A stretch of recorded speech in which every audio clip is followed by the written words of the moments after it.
Hey y'all, welcome back to my channel and thank you for clicking on. I have another story time for you all, but before I get into it, I would love if you can subscribe, like, and comment to help me grow in here. And also hit the notification bell so you know when I upload and you can keep in contact with me. I would truly appreciate it, and let's get into it. I hope it's not too much noise out here. I'm sitting in the car today.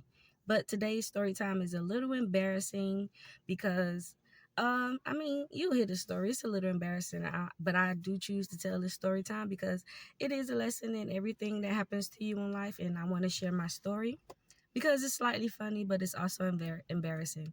But I just want to say before I get into the story time, the lesson in this story time, for me was, when you in a relationship after so long and it gets to the point where you two have to like hurt each other, or like when you're in competition to see who can hurt each other the most, that's when the relationship should end. It should be nothing else after that. The relationship to me is pretty much done. Y'all, my tent coming off the window, whatever. But when you in a relationship and it gets to a point where you two is now in competition to like see who can hurt each other the most, see who can do what or say something who can hurt each other the most, the relationship to me is completely done. And this is a time about my ex, one of my first real boyfriends I've ever had. This took place years ago, almost 7 years ago. And if you guys checked out my previous story about my worst apartment ever, it took place in this apartment, but with a different guy. Yeah. So I had this ex, and we were together since the time I was 17. Right? I was 17, and he was about 20 or 19 or something like that. He was older than I was, and we dated for a long time. We met online, and we were together for a couple years. And either way, we decided to get an apartment together. And if you watch the other story time, you know that in the hood, those apartments is like some of the cheapest around. It's usually for people that's, just getting on their feet, just starting off, getting their own place or whatnot. A raggedy apartment, very cheap for the low. You get it. So me and him, we end up moving in together in the apartment, and things was pretty good. But by us being together for so many years, I think our relationship had run its course, and we were to that point of we were trying to hurt each other. Like he would say some things to me and to hurt me, and I would say some things back to him to try and hurt him. And this particular day, I don't remember all of the specific details, but I remember most of it. So I'm going to get into it. So this day, we were arguing. He did work like down the street. He worked like 5 minutes down the street. He used to ride his bike. So on his bike, he used to get to work within 5 to 7 minutes. He used to work at this hardware store down the street from the apartments. And this morning before he left to work, we were arguing. I don't quite remember what the argument was about, but it probably was something very small and very stupid. I used to say a lot of things, as girls, we do say a lot of things that's unnecessary that we're not supposed to say and then end up regretting it. I try to overcome that now. I don't do that as much because when you really love somebody, you don't hurt them. But this particular day, we were in an argument, and I don't remember what the argument was about, but he ended up going to work. He get on his bike and he go to work. And I'm not sure if he really need a name because I don't know if I'm going to make many story times about him. But yeah, we just going to call him my ex. So he ends up leaving to work. And then, when he gets to work, we end up texting, like we normally, like a couple do. So I'm home. I wasn't working at the time. And I'm texting him. I'm like, how your day going and stuff like that. And he's texting back and he's responding. And then some way, somehow, the conversation went left. And we end up having an argument again, as we always do. This was a norm for us, right? So we end up getting into an argument some way, somehow. And this is a lesson, you ladies. If you're going to threaten somebody, make sure you stand on business. Don't ever say something and you don't mean it, because what you say can get you in trouble. If you're going to say something, if you're going to threaten somebody, make sure you stand on business, because what I did, it was very stupid. And I really learned a hard lesson about making threats and not standing on business behind it. You know what I mean? But We was in the, so we texting, and we end up getting in an argument. And long story short, I'm just gonna fast forward all of this. So long story short, I did threaten him, and I told him, hey, when you come home, I'm gonna do something to you. Don't do that. So, we just arguing, and it was nothing unusual. We just going back and forth, back and forth. So we texting, and then I end up, rolling me a little blunt, and I'm in the room smoking. I'm chilling. And then all of a sudden, y'all, I just hear like sirens coming from every which way, coming from everywhere. Like I can hear sirens, ambulances, everything. I can hear everybody coming from every which way, right? So I didn't think nothing of it, because I'm like, you know, I didn't think it was for me. I do stay in the hood. This is a normal occurrence. We hear sirens all the time. We hear them every single day. So I'm sitting in my room on the edge of the bed, and I'm chilling, doing my thing, and me and him, we're both still texting, me and my ex. And so I didn't think those sirens were for me. And then, my cousin, my auntie, she did stay in the same apartment building. Like I say, these were in the hood, and they were very affordable. So my auntie did stay in the next building across from me. So my little cousin, he did come over, and he was like, Mommy, Mommy is my nickname. He was like, I think some police is like surrounding your apartment or whatever. They hadn't been in front of the door. They were just, he said they were in the parking lot. It was a lot of police in my parking lot, and they just suspected it was for me, right? So I go ahead, he go ahead and leave, and he walks back down the pathway. He goes back to my auntie house. So I put my little stuff out. I put my little blunt out or whatever in the room. I tuck it in my hamper, trying to hide it, whatever. And I just open my blinds, and I'm looking in the parking lot, and y'all, I see snipers on top of cars with weapons. I see detectives putting on vests. They're like getting ready. Like there was like digging in their trunks, putting on vests. I see, I hear helicopters in the sky. Y'all, I'm not lying. It was a scene. It was like a scene from a movie. Like it was crazy. So I'm like, in my head, I'm like, these polices can't be for me. They can't be for me. But remember, you guys, I did say, when you threaten somebody, make sure you stand on business, and also be careful how you threaten people, because this was so stupid on my part. So I did tell him I was gonna do something to him when he came home, right? And not a million years I would think that he would call the police on me. You know what I'm saying? Like I didn't ever think he would call the police on me, because we had said mean and stupid things to each other all the time. That was not necessary. You get what I'm saying? It was stupid though. So, anyways, I'm looking out of the blinds, and I see the police officers. So I call him. I call my ex on the phone, and I have him on speaker. And I'm like, "Did you call the police on me?" And he was like, "Yeah, I did." And I'm like, "Why?" And the reason he did, because of what I said. I said I was going to do something to him. I'm not going to tell you guys exactly what I said, but I said I was going to do something to him, right? And the reason why the police officers, they came the way they did, full force, not playing, jump out and everything. The reason why they came and bum rushed, my area like that, was because he told them I had a, you know what I'm saying? And I think we did have one of those in the house, and it was just for protection. I've never used one at this point in life.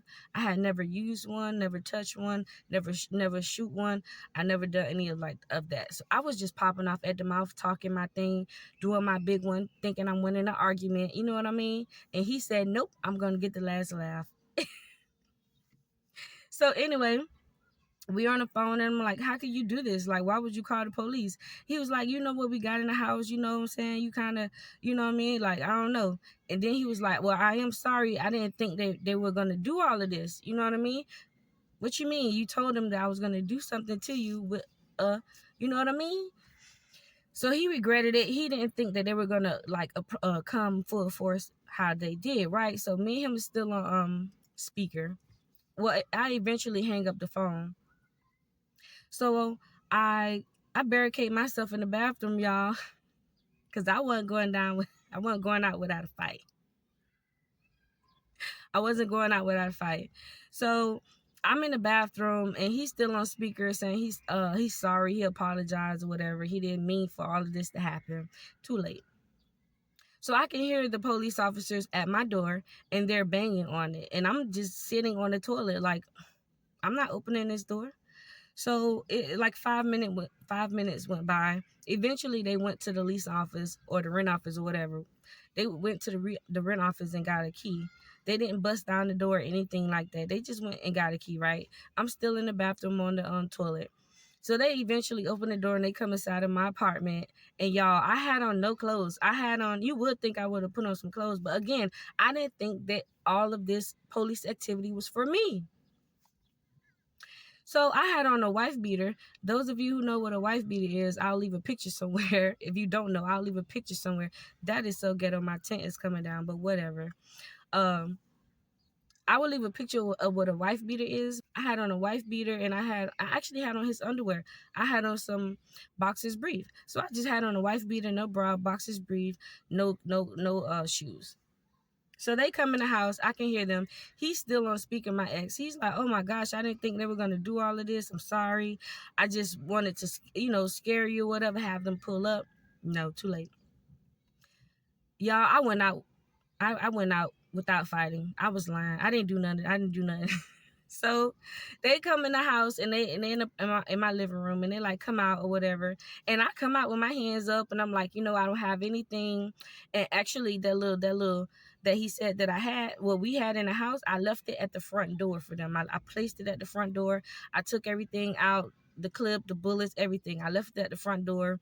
And I just knew how to take the clip out, and I think, that was it. So I left that at the front door, so they knew I didn't have anything on me. So I opened the door and I come out with my hands up and I'm like, yo, I didn't do anything. And they was like, they wouldn't talk to me, y'all. They was just jacking me up. Embarrassing. They was just jacking me up, y'all. He's still on speaker, so before they actually put me in handcuffs, I hung up on him. And they put me in handcuffs, had me all on the floor, y'all, just like on Cops, had me on the floor of my living room. Embarrassing again. And then the next thought that came to my head was, all these people in the project's going to see this. How embarrassing. Y'all know how the hood is. Everybody is nosy. So before I can even like get outside of my front door, I can hear the chattering in the building. Everybody and their mama was outside. The dogs was outside. The ice cream truck man was outside. The candy lady was outside. Everybody was outside looking, watching, and talking about me. How embarrassing. But again, I did this to myself because, again, watch how you threaten people, and also stand on business if you're going to threaten somebody. Embarrassing. So the neighbors are outside. I can hear everybody. I can see everybody looking at me. I can just feel them staring at me. You could just feel people gossiping about you and talking about you. And what the hell can I do? I did this to myself. Well, he did this because he wrong. He shouldn't have called the police on me. He knew goddamn well I wasn't going to do anything to him. Until this day, I don't respect him for this. So yeah, and then they put me outside. It was about 5, 6 police officers, one woman, all of them were men, and a black man actually cuffed me. He took me. We were standing outside the front door, and I had on a wife beater in my boxers brief, no shoes, nipples showing, and he wouldn't even let me get like. He wouldn't even let me get like no clothes. Like he wouldn't even let me put on my shoes, anything. Just messy, just nasty. So I took the walk of shame to the police car. We get to the police car, and that black guy who cuffed me, he was very nasty. I should have sued their ass. But he put me in a police car, and y'all, he was like intentionally like pulling my shoulder backwards, like almost trying to take my shoulder out of place. And then the only way he let my shoulder go was when I said something. I told him, I said, why are you trying to hurt my shoulder? And he let me go. But he was bending my shoulder back on purpose. And I don't know if that was to teach me a lesson, like, you little dumbass little girl, or he was just very nasty and low-key racist. I'm not sure which one. But when I said something, he let my arm go. Anyways, a female cop finally come, and they transferred me to her vehicle. Right. And she didn't say much to me, and I didn't say much to anybody. I just had my head down the entire time because what can I say? This is embarrassing. Embarrassing. You hear me? Embarrassing. So I didn't say much. I don't even know how my front door got locked. I don't know where my phone was. I think maybe my family locked my front door and took my phone or whatever. So I'm thinking I'm going to jail, right? So I'm in the back of the police car. I'm not saying nothing to her. She not saying nothing to me. I'm sitting in the back of the police car and we riding, right? I'm in the back of the Miami police car, right? We going to jail. So I think. Y'all, so like 10 minutes into the ride, we pull up to the hospital. Y'all, the hospital. I did not go to jail. They took me to crisis. Y'all, they took me to crisis. Anybody know what crisis is? Crisis is when you having like a mental breakdown or like you have mental behavioral problems, anything dealing with like, mental people. And I think they took me to crisis because of the situation that we had one in the house and or whatever. And it's crazy that I went there. I should have, I rather went to jail, but it's crazy they took me there. Why would you take me to crisis because I threatened to hurt somebody? I mean, isn't that jail worthy? I thank God. Well, I thank God I didn't get no record for that. But You are really dumb, for real. so we walk in the front door of the crisis building, and the security guard was fine.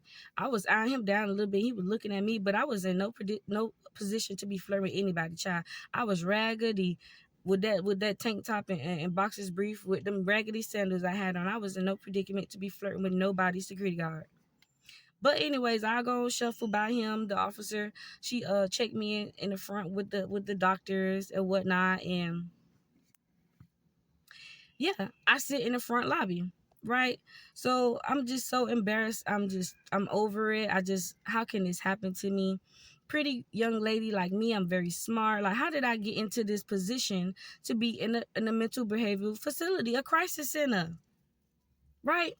So I'm sitting in the lobby and I'm looking to my left and I see a young lady and she's pregnant and she look a little wild and her hair isn't done. She look a little crazy, you know what I mean? And I'm looking to my right and I see another young lady and it was just very sad, y'all. Like, I knew I just did not belong in that place. I did not belong in that facility. I was just ready to be seen and get released, right? And the whole time, I did not know that doctors watch you. They were monitoring me. They were monitoring me, watch these other young ladies. And so they probably was like, yeah, she don't belong here. So eventually, I sat there for about an hour being observed. And then the doctor called me and we sat outside, actually. She took me and we sat on the bench and she was like, what's your problem? And I was like, ma'am, I'm just in love. We not in love. I say, ma'am, I'm just in love. We stay together. We had a bad argument. We say these things to each other all the time. He done said some stuff to me, and I should have called the police on him before. And she was like, well, you should have. And what you did was very unacceptable. And look, this is what happens to you. And I was like, you're right. Never again. But anyway, the doctor was very nice. She was very sweet, and she was very understanding that I wasn't one of those mental young ladies. I just said some things and got myself in trouble, right?